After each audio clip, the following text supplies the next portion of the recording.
प्यारे दोस्तों, अस्सलाम वालेकुम। उम्मीद है सब दोस्त खैरियत से होंगे। दोस्तों, मोहब्बत में किसी को छोड़ना आसान नहीं होता, फिर वो चाहे दोस्ती हो, रिश्ता हो या कोई आदत हो, या फिर चाहे कोई गुनाह ही क्यों ना हो। एक वक्त ऐसा आता है जिंदगी में जिस वक्त हम जिनको अपना समझ रहे होते हैं वो तो हमारे साथ होते ही नहीं हैं। उस वक्त हम हकीकत के इस जंगल में बेआसरा बियाबान खड़े होते हैं, आसमान की तरफ देख रहे होते हैं। उस वक्त आप किसी दोस्त रिश्तेदार के गले लगकर रो भी नहीं सकते।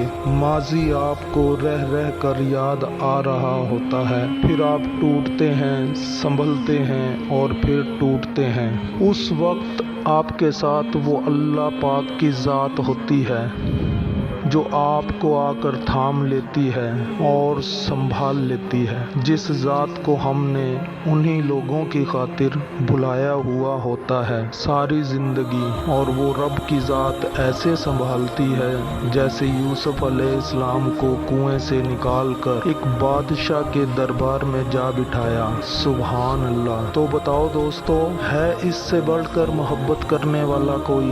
हमें मोहब्बत अपने अल्लाह से करनी चाहिए। लोगों के बगैर, रिश्तों के बगैर, दोस्तों के बिना रहा जा सकता है, मगर इंसान अल्लाह के बगैर नहीं रह सकता।